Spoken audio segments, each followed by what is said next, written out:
بدر بنون اكيد بيزور الاهلي واكيد مبسوط انه شاف زمايله، بس لما نيجي نتكلم عن فوزي لقجع اللي زار النهارده الفريق الودادي هو والرجراجي، سيبنا من الرجراجي يعني ماشي بنعديها، بس فوزي لقجع تحديدا قبل بس ما نتكلم على موضوع التشاؤم وان احنا متضايقين وحاله الغضب دي، فوزي لقجع بتفسر ده بايه؟ يعني انه يزور الفريق الوداد البيضاوي وما عملش كده بالمثل مع فريق النادي الاهلي.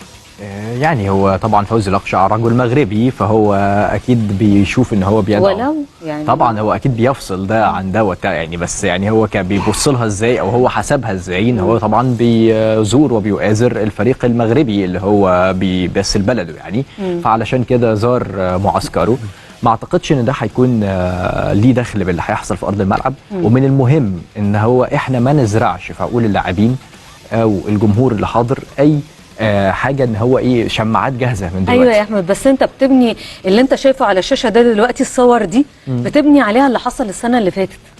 مش عايزين نركز عليها، انا بصراحه برضو مش عايزه افوكس عليها، وحتى مش عايزه افوكس على اللي حصل الماتش اللي فات او اللي حصل في الماتش اللي فات، عايزه اركز على اللي جاي.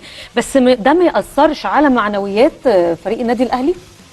لا خالص يعني عادي؟ لا خالص يعني انا شايف يؤثر ايجابا لو هو هيؤثر يعني. انا شايف الزياره يؤثر ايجابا. انا شايف زياره عاديه يعني. رئيس الاتحاد المغربي بيؤازر الفرقه بتاعت بلده، هو راجل مغربي بيدور على مصالح الكره المغربيه، فبالتالي هو عايز ان الوداد يتوج بالبطوله الثالثه ليه في تاريخه والثانيه على التوالي في نفس الموسم اللي هو خد فيه رابع العالم مثلا في كاس العالم، فهو راجل بيدور على مصلحه الكره المغربيه، فبالتالي الزياره زياره منطقيه. وما كانش في اي داعي حتى ان هو يزور النادي الاهلي يعني. ممكن بقى حاجه رسميه بره انه يستقبل محمود الخطيب مثلا، دي حاجه مالهاش علاقه بالملعب، مالهاش علاقه باللعيبه يعني.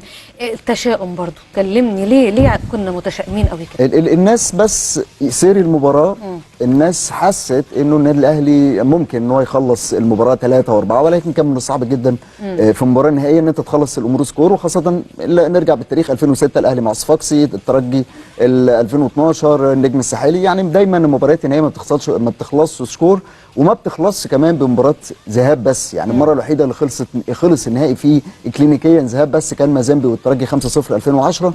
غير كده ما فيش مباراه ذهاب تحسم اللقب مطلقا. النادي الاهلي البطوله عنده في الملعب. احمد، المترجي غيابه يؤثر في فريق الوداد؟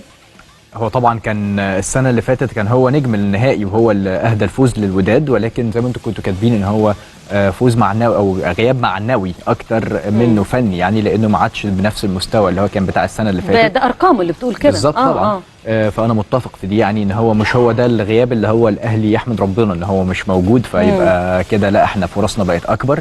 اعتقد ان هو عندهم اوراق تانية اخطر واقوى ممكن تكون ليها عامل الحسم. زي مين؟ لا يعني محمد أناجم مثلا الماتش اللي فات لما نزل عمل فرق جدا في المباراه. يحيى عطية الله، ويحيى عطية الله طبعا كان من احد العناصر الاساسيه في منتخب المغرب اللي وصل ان هو بقى ثالث او رابع العالم، وهو الباك الشمال الاساسي لمنتخب المغرب.